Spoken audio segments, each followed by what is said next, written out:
Et bonsoir à tous, coucou Nico, coucou Katsu, coucou Roxy Fred, Masque, comment ça va? Ça fait longtemps, j'espère que tu vas bien, j'espère que tout le monde va bien. Et je compatis Nico, moi aussi mon PC c'est de pire en pire, voilà. Je ne cesserai de le répéter, j'aurais mieux fait de ne jamais dire devant lui que j'allais le changer parce que depuis c'est l'enfer. Mais je peux pas le changer maintenant, donc il faut attendre. Bon, j'espère que ça va, que ce début de semaine se passe bien. Moi, j'ai failli m'endormir sur le canapé. On est que lundi. Ça va aller. On y croit. Je pense que j'aurais mieux que ce soit qu'avait dans le mythe en langage international, sympa, mais un peu vissé pour les sceptiques. Ah et oui, pour un sceptique comme masque, j'imagine. En ce moment, en plus, j'ai une conférence à rattraper à mon école sur Jung, je le disais la semaine dernière, passionnante. Donc vraiment, je le redis, Jung, j'aime beaucoup. C'est mon dada, ça me plaît beaucoup, beaucoup. Ah ben moi aussi, si tout va bien, Nico. On va changer le PC en même temps. Bon, on est au 100e live psy. Ça fait beaucoup quand même. C'est cool. Il y a 100 live psy qui sont passés. C'est quand même fou. Et coucou le guide suprême. Il daigne saluer les gens aujourd'hui. Voilà, c'est bien. Quelle politesse. C'est beau. Il s'améliore. Donc, 100e live psy. Dans le message épinglé, il y a marqué le dernier quiz. Le dernier quiz de l'année. D'accord? Comme je vous l'ai expliqué sur Discord et comme je l'ai partagé sur Insta. Pour le mois de décembre, on va se la faire cool. Surtout pour moi, en fait. Que je puisse me poser et surtout travailler sur le reste. Mais on va faire des lives react. C'est-à-dire on va passer 2-3 vidéos sur les thèmes que je vous ai proposés.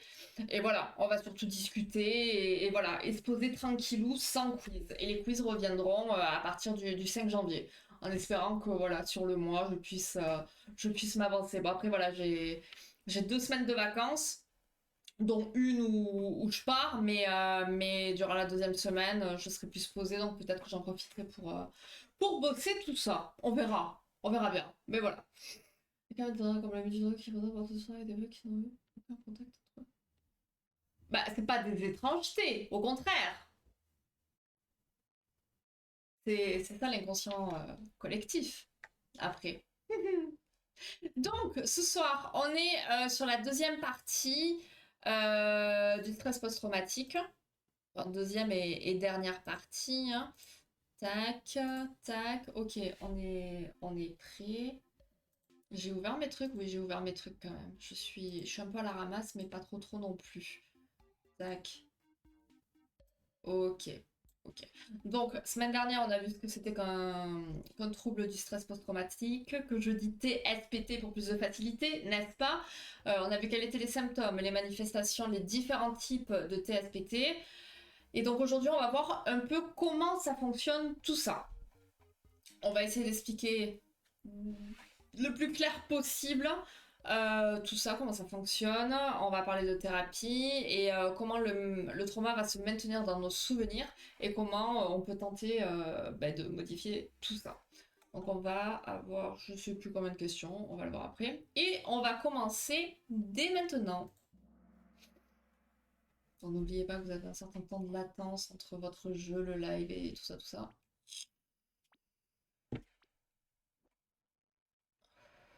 Alors, quelle est l'une des procédures utilisées dans les thérapies centrées sur le trauma? La suppression des souvenirs, la distraction par exposition sensorielle, l'activation volontaire de la mémoire traumatique ou l'inhibition des émotions. On commence, on commence bien. C'est bien. C'est bien. Je suis satisfaite. Bravo. Deuxième question. Quelle est l'utilité de l'activation volontaire de la mémoire traumatique? Rendre le traumatisme plus intense, inhiber l'émotion, supprimer le souvenir ou établir de nouvelles associations.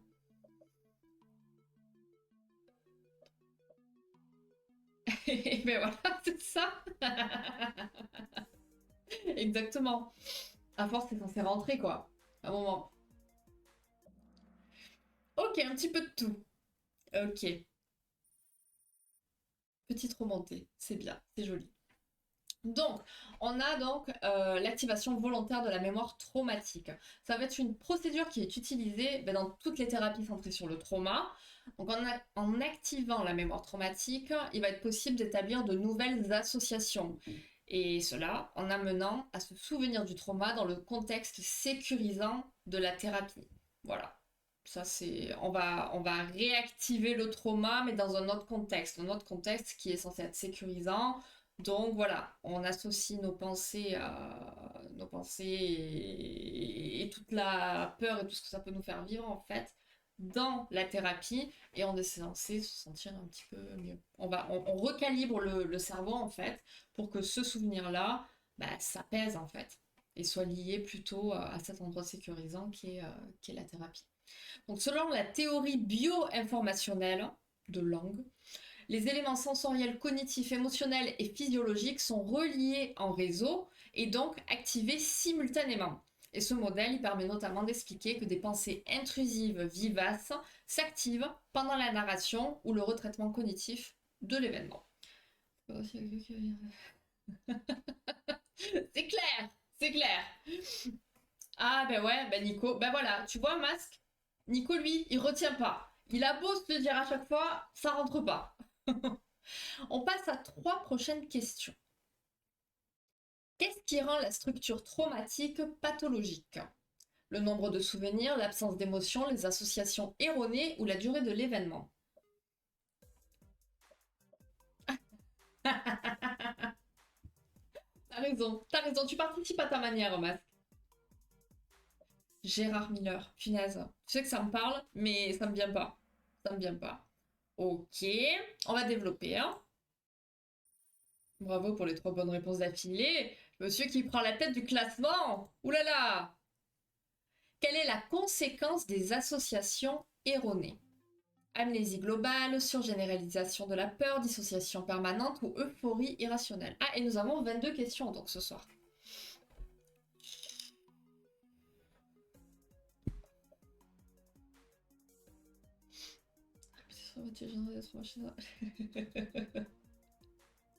Non, non, non.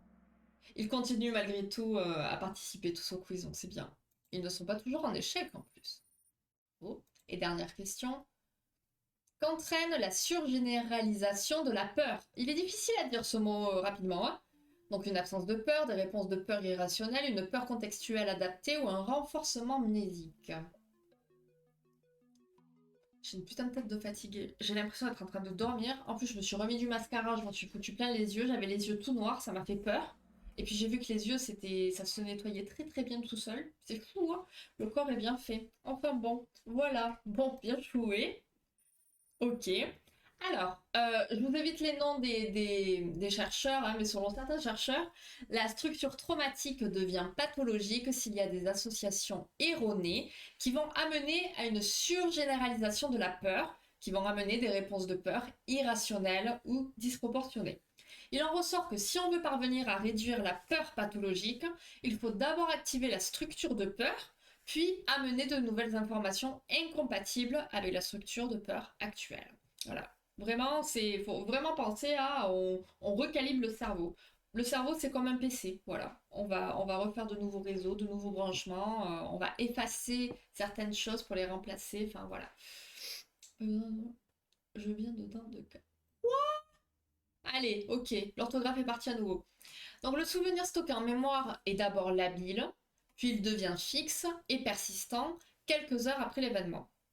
Quand le souvenir est réactivé à travers la structure traumatique, il reste intact. Mais on suppose maintenant que la réactivation du souvenir le rend à nouveau labile et grâce à la plasticité neuronale, on peut profiter de cet état pour modifier le souvenir avant qu'il ne soit reconsolidé. Plutôt pas mal. Ça marche bien. Bah c'est ça, oui, exactement, Masque. Mais ça, c'est le trauma, hein. C'est exactement ça. C'est comme ça que ça fonctionne. Et c'est pour ça que y a enfin, tu vas en thérapie pour reprogrammer ton cerveau, pour t'habituer petit à petit à remonter dans une voiture, par exemple. En quoi consiste la contextualisation spatio-temporelle? On a 2 questions. Modifier le souvenir, supprimer les détails traumatiques, revivre intensément le trauma, préciser les circonstances de l'événement. C'est fort probable aussi, mais il me semble, tu t'en avais parlé, non?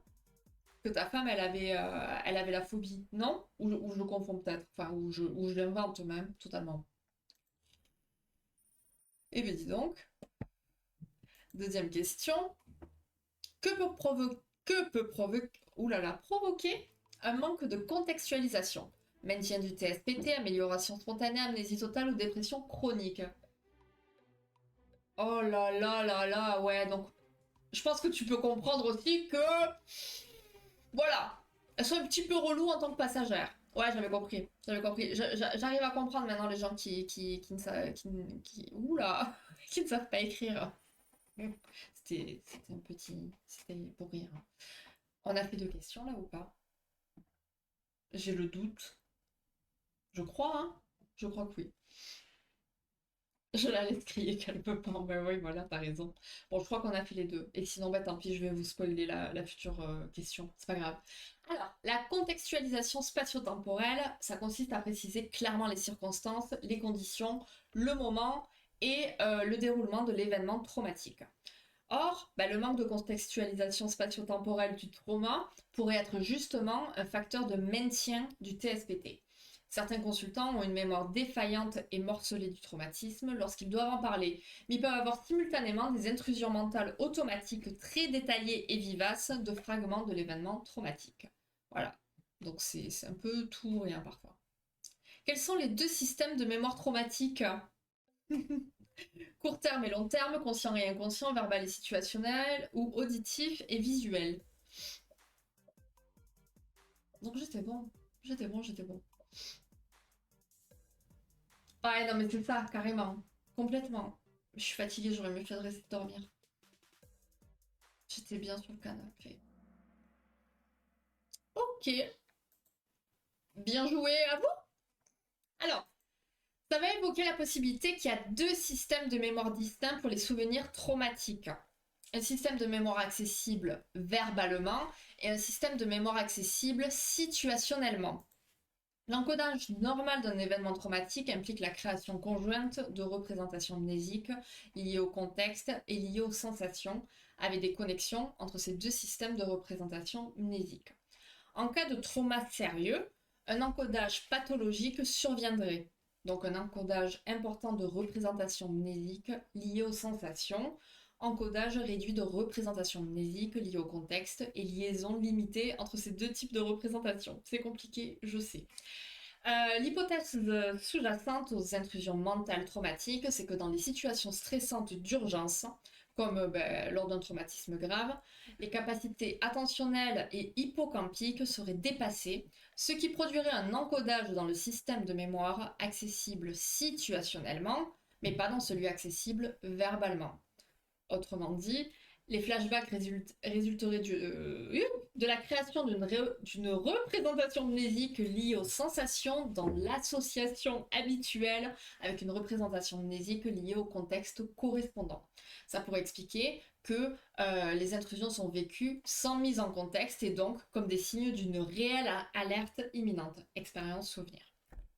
Et donc, selon ce modèle explicatif, le traitement devrait consister à maintenir suffisamment longtemps en mémoire de travail le souvenir traumatique pour pouvoir le contextualiser et l'intégrer à la mémoire autobiographique. Je check juste, parce que j'espère que je ne me suis pas gourée. Attendez, je compte. 1, 2, 3, 4, 5, 6, 7, 8. On est bon. C'est ça. Tout à fait. Exactement. Ce n'est absolument pas lié. Le soldat, il est plus à la guerre. Il le sait en soi. Mais le bruit du pétard va réactiver ce qu'il a connu. Parce que son cerveau, il associe les bruits du pétard à la guerre, au danger, à tout ce qu'il a pu y vivre. Donc, boum. Le cerveau, il réfléchit pas plus. Il a directement associé. Donc, ça crée la panique, quoi. Ouais, donc vous comprenez peut-être pourquoi j'ai pas voulu faire le live en une seule fois aussi. Vous comprenez mieux peut-être aujourd'hui.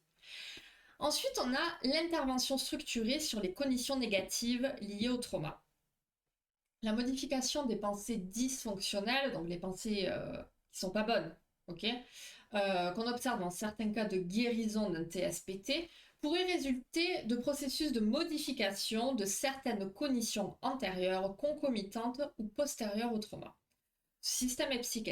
Ouh là là, et franchement, Je vais vous passer un truc en audio description parce que là, c'est plus possible. Ce système explicatif est rattaché au modèle cognitif qui insiste sur le rôle prépondérant des significations attachées au trauma, ainsi qu'aux interprétations négatives relatives au trauma. Lorsqu'une personne est confrontée à de l'information incompatible avec des croyances de représentation d'elle-même, des biais dans le traitement de l'information peuvent apparaître. On va passer.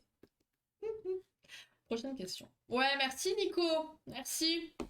Comment appelle-t-on l'ajustement d'une information à des croyances préexistantes? Projection, négation, assimilation ou rationalisation? Aïe aïe aïe.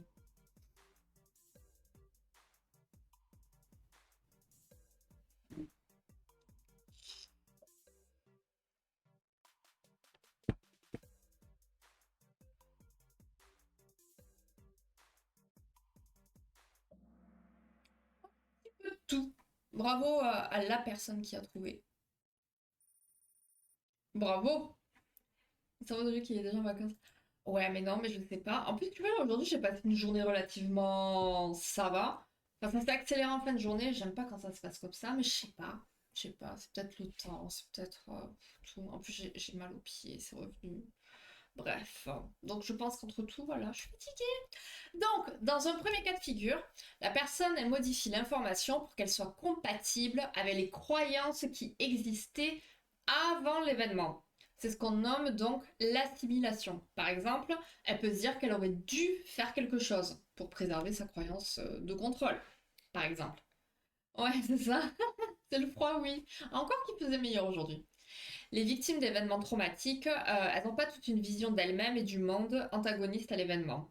Au contraire, le trauma psychologique serait parfois développé parce qu'il viendrait confirmer une vision de soi comme étant extrêmement incompétent ou une vision du monde comme étant extrêmement dangereux. Donc forcément, donc par exemple, une personne qui a une vision d'elle-même avant le trauma comme étant une personne faible, elle pourrait se dire j'ai été agressée parce que je suis faible. Voilà, c'est absolument pas le cas. Mais vu que la personne, elle pense qu'elle est faible, elle dit ben voilà, on m'a agressée parce que je suis faible. Il y a une hypothèse qui est qu'au cours du processus d'assimilation, l'information reliée à l'événement traumatique soit constamment comparée à l'information attendue selon les croyances pré-traumatiques jusqu'à ce qu'elle y soit intégrée, ce qui expliquerait les intrusions post-traumatiques. Voilà. J'ai une image de moi, je pense que je suis faible, donc j'ai été agressée pour cette raison-là, donc je suis faible et ça va se reproduire, etc., etc., etc. Comment appelle-t-on la modification des schémas après un trauma? Compensation, transfert, retraitement ou accommodation?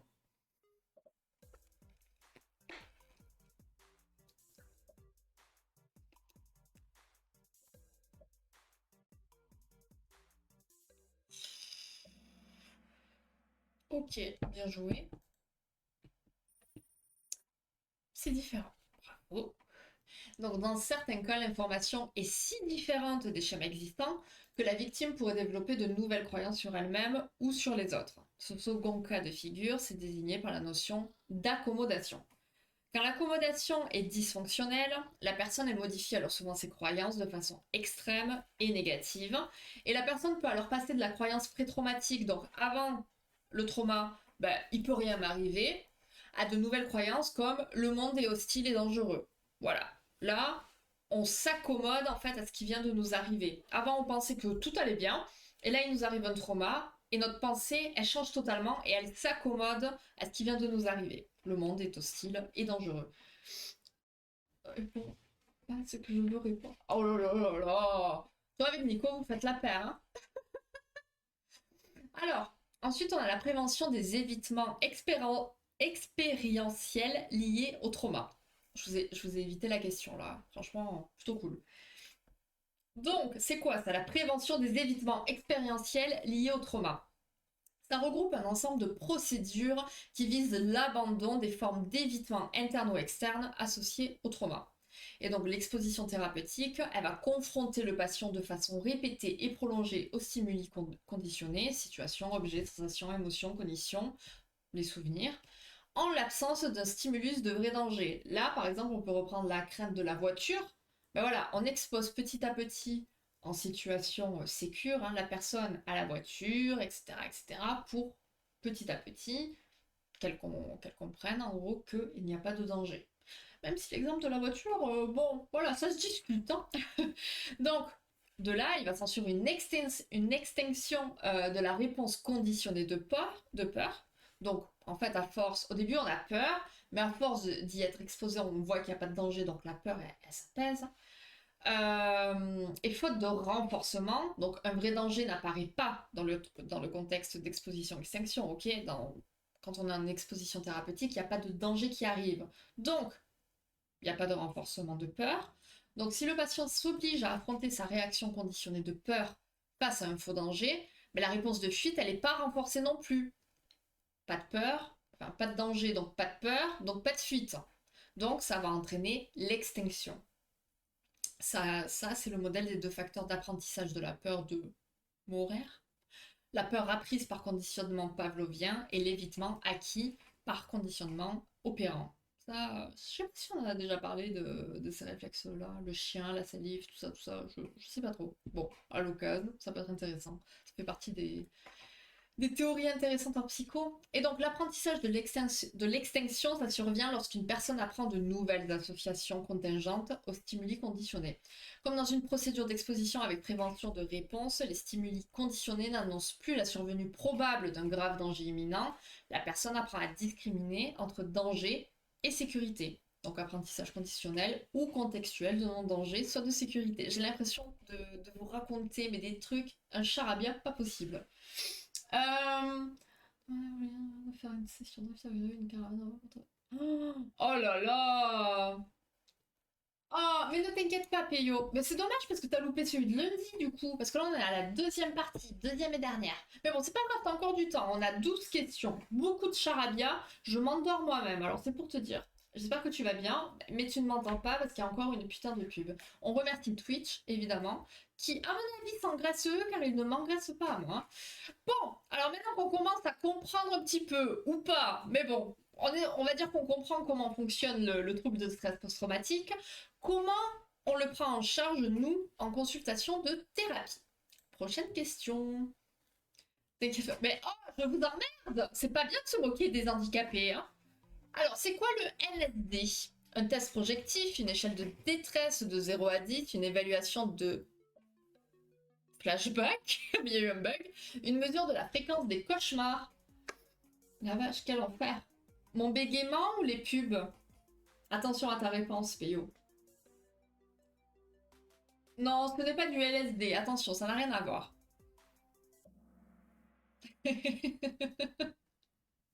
Non, les pubs. Ok, bah ouais. Mais ouais. Mais si seulement ça pouvait me rapporter du fric, au moins. Punaise. Faut que j'aille voir mes stats. Au moins ça, quoi. Avec toutes les pubs qu'à chaque fois que vous mangez, j'en reviens pas. Alors. Pas mal, pas mal. Donc, alors, en thérapie, comment ça se passe? Déjà, au moment de chaque séance, on évalue fréquemment le niveau subjectif de détresse. C'est le NSD. On demande au consultant de situer son niveau de détresse ou de perturbation émotionnelle, voilà, sur une échelle de 0 à 10. Il y a plusieurs techniques qui sont possibles pour travailler sur le TSPT. Et ici, on va se concentrer sur l'exposition prolongée et le retraitement cognitif. Le traitement par exposition prolongée, ça se fait en 3 phases. Une exposition par imagerie, un débriefing et une exposition en situation réelle. La thérapie du retraitement cognitif, elle comprend plusieurs étapes. Des exercices qui vont viser à identifier les croyances dysfonctionnelles, des comptes rendus écrits au sujet du trauma, un dialogue socratique, des fiches de challenge, des fiches de restructuration cognitive, enfin voilà, un petit peu de tout ça. Ça je connais, c'est pas québécois. Quoi? Quoi donc? J'ai eu les 40 secondes en arrivant, puis une minute après, paf, une minute. Une minute en plus? Bon, je suis avec leur abréviation. Et oh, wow, wow, wow. Je me dis, ouais, et bonsoir. Super. Essaie de m'écouter, parce que c'est compliqué ce soir. Le NSD, honnêtement, je sais pas du tout. Je sais pas. Mais bon, en tout cas, c'est français, parce qu'on l'utilise ici. Donc voilà. Alors, prochaine question. On est sur l'exposition prolongée. Quel est le but de l'évitement naturel du traumatisme? Un renforcement mnésique, l'acceptation immédiate, le traitement du traumatisme ou le soulagement à court terme?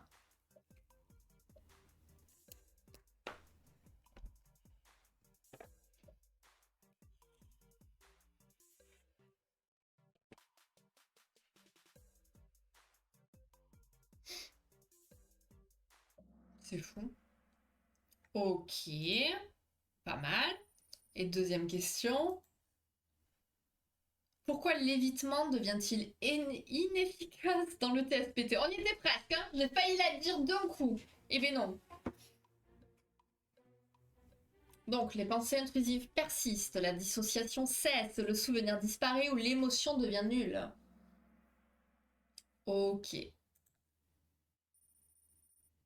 Bien joué pour les 3 bonnes réponses d'affilée. Donc, la tendance à vouloir éviter les pensées, les sensations et les lieux ayant un lien avec le trauma, c'est assez courant hein, dans le cadre du TSPT, on l'aura bien compris. Et donc, c'est une tendance naturelle qui vise un soulagement à court terme. Mais souvent, ben, quand le TSPT se maintient, cette traite... Ouh là là là là, non mais je m'épuise, vraiment. Quand le TSPT se maintient, cette stratégie ne fonctionne pas et les pensées intrusives ainsi que les émotions envahissantes se maintiennent. Et l'une des raisons, c'est que l'évitement à tout prix des souvenirs traumatiques, ben, ça empêche de les intégrer. On évite, donc on n'intègre pas. Et si on n'intègre pas, on ne peut pas travailler dessus et on ne peut pas, vous voyez, et on se retrouve quoi. Prochaine question. Que permet la réactivation volontaire de la mémoire traumatique? Éviter l'exposition, créer de nouvelles associations adaptées, renforcer la peur ou oublier l'événement.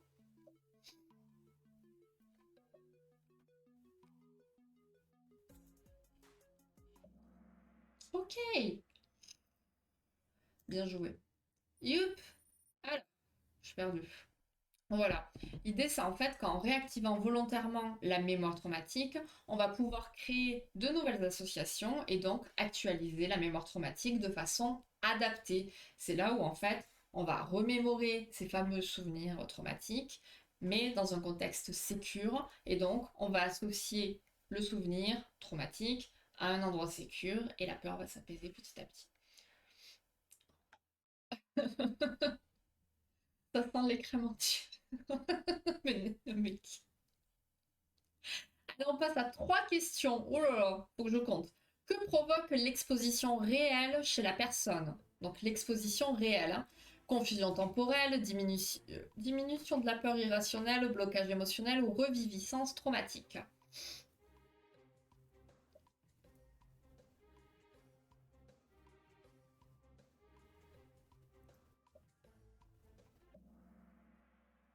Ok, très bien. On poursuit. Quel est le but général de l'exposition? Reprogrammer le cerveau émotionnel, tester la résilience, créer de l'anxiété ou renforcer l'amygdale.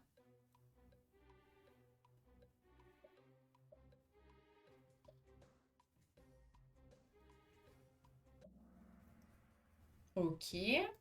Et troisième question. 5 bonnes réponses d'affilée. C'est bien, je suis fière. Comment sont choisies les expositions en thérapie? Imposées par le thérapeute, aléatoires, toujours choisies par le patient ou choisies par les proches?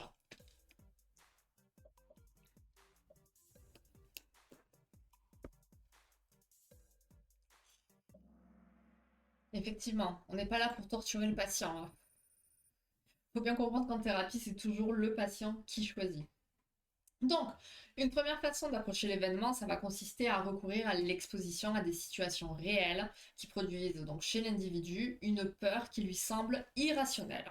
On va tenter de reprogrammer son cerveau émotionnel pour qu'il enregistre que ce sont effectivement des situations qui ne sont pas dangereuses. Et toutes les expositions sont choisies ensemble et ne sont jamais imposées. Évidemment, tic-tac thérapeutique, c'est ça.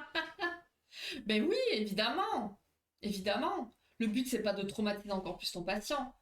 Ouais, des mecs qui se piècent sur un tableau. Non, non, on parle pas de ces expositions-là. Non, non, non. Prochaine question. Que fait-on durant l'exposition en imagination? On est toujours en psycho, hein? Si on n'est pas certain de la bonne exposition, ça peut fausser la Terre. C'est pour ça qu'on l'a choisi ensemble. Ensemble. Tu vois, à deux. Tu vois, c'est une communication, c'est un travail à deux, on accompagne le patient. D'accord. Non, ça, c'est vrai. T'as raison. T'as raison. Moi, j'aurais mieux fait aussi d'y aller, Angel. Donc, tu as totalement raison. J'espère que la reprise a pas été trop compliquée. Ok, ok, ok. Bon, les autres idées n'étaient pas bêtes, hein. C'était des bonnes réponses aussi. Mais effectivement, dans un second temps, on va mettre en place les séances d'exposition en imagination. En fait, il va s'agir de raconter plusieurs fois le trauma les yeux fermés, avec le plus de détails possible. Et cet exercice, il va permettre d'activer le souvenir, de créer de nouvelles connexions et de les consolider différemment. Ça permettra aussi d'organiser et intégrer le souvenir pour qu'il ne soit plus traumatisant maintenant, d'augmenter le sentiment de compétence dans l'approche et la gestion des images intrusives, parce que là, le patient, en gros, il fait ça un peu chez lui, vous voyez, voilà, le soir, avant de dormir, bon. Vu qu'il va ressasser, ben, autant ressasser intelligemment, on va dire, il va travailler ses séances psy, et donc, il prend le contrôle. Il va se sentir compétent petit à petit parce qu'il va arriver à gérer ces images intrusives. Il va arriver à les contrôler et à les consolider différemment. Et donc enfin d'augmenter la liberté, le sentiment de contrôle dans la vie de tous les jours. Parce que les images, elles vont être de moins en moins intrusives, il aura de plus en plus de contrôle dessus, enfin voilà. Mais non, elle est en stage aujourd'hui, pauvrette. Alors, on passe à l'autre type de thérapie. Sur quoi se concentre la thérapie de retraitement cognitif? Les comportements évitants, les croyances dysfonctionnelles, l'historiographie du trauma, la méditation pleine conscience.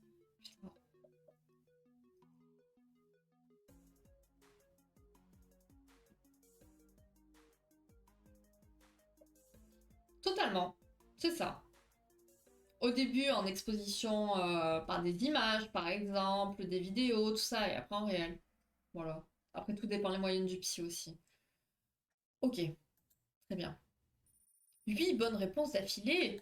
Mais dis donc, bravo. Alors, donc, le retraitement cognitif, ça va surtout se concentrer donc, sur le travail des croyances dysfonctionnelles. Le consultant, il va être invité à les identifier au travers de questions portant sur le trauma et à travailler sur ses émotions et sentiments. Et tout dépend le trauma aussi, évidemment, évidemment. Les techniques seront toujours différentes d'exposition. Que postule la théorie cognitive? L'oubli est la clé de la guérison. Dormir régulièrement traite le TSPT. Supprimer l'émotion efface le trauma. Changer ses croyances irrationnelles diminue la détresse. Ah bah alors, qu'est-ce qui t'arrive? C'est rien que je suis privée de manger depuis samedi. Mais non, mais arrête! Pourquoi tu dis ça en plus? N'importe quoi. C'est pas vrai. Punaise, 9 bonnes réponses. Bravo, hein. Bravo, bravo. Alors, la théorie cognitive, elle postule que la façon la plus efficace de diminuer ou modifier ces émotions de détresse, révolte, honte, culpabilité, peur exagérée, c'est de changer ses croyances irrationnelles et dans un second temps de les modifier par le questionnement empirique et logique. Bah ouais, c'est ça. Bah alors, tu fais pas d'effort, tu dors pas. Oh là là, mais ça y est, le doute t'habite aussi. Alors, lié au sommeil, je suis pas sûre que ce soit une bonne formulation. À part si t'as vécu un traumatisme durant ton sommeil, et là, ok, ça se comprend. Mais sinon, non, en fait, ton stress, il est lié à toute autre chose, mais t'empêche de dormir. Mais c'est pas lié au sommeil, littéralement. On passe aux 2 dernières questions. Quel outil utilise-t-on pour remettre en question les croyances dysfonctionnelles? La visualisation. J'arrête. Mais si, envoie-moi un MP, mais t'as craqué ou quoi? Il t'arrive quoi? Mais n'importe quoi. Le trauma du haut dimanche cringe. Ah, c'est clair. Oui, il fait ok, mais d'accord, voilà. Mais du coup, on se comprend malgré tout. C'est très bien. Bien, bien, on en a parlé, je l'ai évoqué, quelqu'un m'a écouté, peut-être. Ou a mis au pif. Mais Alors, je sais pas, je pense que soit il m'a entendu, soit il est mis au pif. Ça me fait rire. Dernière question et on mettra le podium à la toute fin. Ah, donc tu m'as écouté, Katsu, merci. Tu es le seul et l'unique, merci. Oh, quel est l'effet attendu du dialogue socratique? Augmenter l'évitement, créer une dissociation, favoriser de nouvelles associations ou effacer la mémoire traumatique? C'est vraiment trop chouette le dialogue socratique. Après, il faut bien comprendre que tout ça, on parle là en particulier du TSPT, mais en vrai, on s'en sert aussi pour tout type de comportement ou de pensée intrusive, tout simplement, hein. C'est hyper intéressant. Et c'est ce qu'on fait avec la thérapie des schémas aussi. Donc, je finis. Le dialogue socratique, on va aller tenter d'activer la mémoire traumatique pour favoriser une actualisation avec de nouvelles associations et ainsi l'élaboration spatio-temporelle de la mémoire traumatique. Le dialogue socratique, il consiste à amener le consultant à des prises de conscience à travers des questions pseudo-naïves et non par l'énonciation de ce qu'il devrait penser.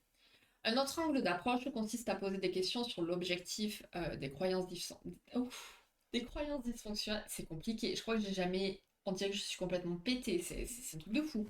Et donc ça permettra d'aborder avec le consultant ses croyances irrationnelles à l'égard de lui-même, d'autres personnes ou du monde en lien avec le trauma. Cette fiche, elle permettra de mettre en évidence que la pensée n'est pas factuelle. Et le consultant, il sera ensuite invité à se concentrer sur les habitudes de pensée générales qu'il pourrait avoir. Ça y est, c'est fini. Donc, en troisième place, nous avons Oryx, bien joué, suivi de Pipoli. Et en première place, nous avons, je ne sais pas ce que c'est, Enaègre, voilà, suivi de Lapin et de Oslo. Bien joué à vous. Vous voyez, on a fait quand même 40 minutes. Donc 40 minutes complexes comme ça, plus le live de la dernière fois. Pour moi, c'était la meilleure solution de le couper en deux. Et j'ai bien fait. J'ai perdu ma première place avec cette connerie d'hésitation. Ben écoute, t'as un mois pour te reposer et dans un mois, tu reviens au top du top. Il n'y a qu'une expérience qui peut aider. C'est vrai. Le trauma de l'indécision. Quand on peut finir sur ce sujet, vraiment moi. Mais tu vois, Nico, tu vois, à force quand même. Donc, je ne veux plus t'entendre dire, s'il te plaît, que tu réponds à côté, que t'es nul ou que sais-je, d'accord? Parce que tu vois, t'es en troisième place. C'est excellent. Faut des vacances, oui. Oui, tout à fait. Donc là, du coup, à partir de lundi prochain, comme je vous l'ai expliqué en début, on va être en mode React. On va se mettre des petites vidéos et on va se reposer pour ce mois de décembre, d'accord? Et on va commencer par le sujet, du coup, de la maladie de Pika, que Katsu voulait à tout prix qu'on en parle depuis un petit moment. Donc on commence par celui-ci. Ça va être intéressant. Et pour ceux qui ne connaissent pas, je pense que vous connaissez sans savoir peut-être son nom, bah, ça va être assez intéressant et c'est assez curieux. Elle s'est pas reposée en train, elle a enchaîné les ricains. Non, mais c'est clair, mais c'est terrible. Franchement, et encore que j'aime pas le ricard en plus, donc on sait bien que ta phrase n'est pas bonne. L'hésitation est la marque des faibles, ou bien face au chaos, les hésitations n'existent pas. Oh là là là là, c'est trop. J'aime bien fait, ça aurait été indigeste. Non, c'est ça. Déjà que je pense que ça a été assez chaud. Bien réfléchi comme toujours. Et merci à vous surtout. Pika. Oui, Pika, c'est mignon, dit comme ça, Pikachu. En tout cas, merci pour ces quelques heures, même si c'était peu, c'était très utile. Eh bien, ravi, merci à toi. Si jamais, je sais pas s'il y a des pubs sur les replays. Mais non, tu as YouTube. YouTube, il doit pas y avoir de pub. Non, je suis pas monétisée en vrai. Tu as le replay si jamais sur YouTube de la première partie, si jamais ça t'intéresse. C'est trop drôle le Pika. Non, c'est pas drôle, moi ça me dégoûte, hein. Mais franchement, les pauvres, enfin, franchement, le fonctionnement du cerveau, c'est dingue. Je fais honte à l'empereur. Mais non, mais attends, t'es sur le podium, c'est excellent. Voyons. Non, non, soyez fiers de vous, voilà. Puis ça tourne, hein, vous voyez, les personnes qui étaient sur le podium sont tout en bas. Aujourd'hui, ça arrive, hein, voilà, tout simplement. Donc ça montre aussi que on a tous besoin de vacances. Mais en tout cas, aujourd'hui, c'était le 100e live psy. C'est trop bien. Je trouve ça trop cool. Franchement, qui l'aurait cru?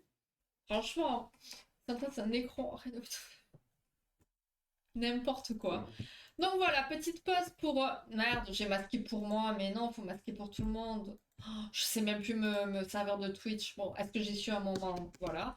Donc voilà. Donc déjà, si ça vous intéresse, On aura le choix par la suite, je l'ai pas, de parler. J'ai vraiment pas du tout mis mon truc à jour.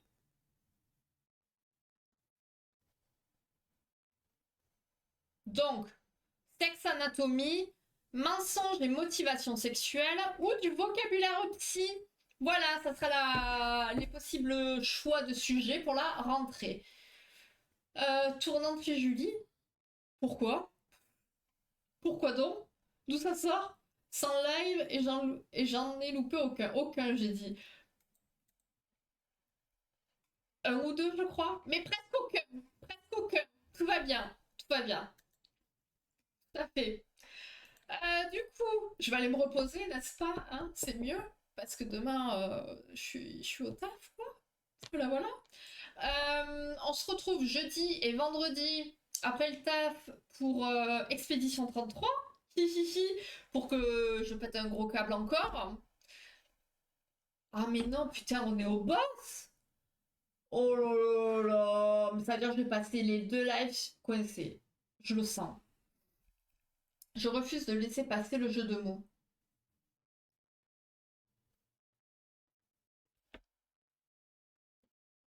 Mais quel jeu de mots?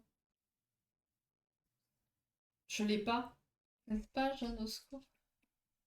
Non, mais ça va être horrible. Merci Nico, c'est gentil. C'est très gentil à toi, ça me fait plaisir. Vraiment.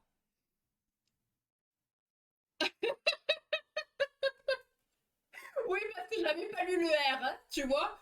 Donc, avant que ça ne déborde trop, nous allons nous arrêter là. Merci beaucoup pour votre présence. Mais si, c'est rigolo! Ça plaît, moi ça me plaît, c'est l'essentiel, c'est magnifique. Mais là, pareil, je me dis, j'ai le temps de faire un peu plus long, peut-être, parce qu'il va être très court ce live aussi. Bon, on verra. Bon, bref, merci à vous en tout cas. Merci pour votre participation, merci pour votre engagement à chaque fois, chaque lundi. J'espère qu'on se retrouvera quand même lundi prochain, même s'il n'y a pas de quiz, hein. Voilà, ça va être quand même super intéressant. On espère que la chaîne se fera pas strike, vu qu'on va appliquer. Bon, c'est sur YouTube toujours, mais bon, on verra bien, hein. Huile essentielle. What? 5 €. Ah ouais, non mais oui, complètement. C'est pour ça qu'on va couper. Voilà, Nico, t'as raison. Allez, bonne soirée, tout le monde va se coucher, ça suffit. Allez, on se dit à jeudi pour péter un cap sur le boss, ça va être sympa. Et puis voilà, passez une bonne semaine. On se capte sur Discord de toute façon, comme d'habitude. Et puis voilà, merci à vous. Passez une bonne soirée. À bientôt. Adieu. Au revoir.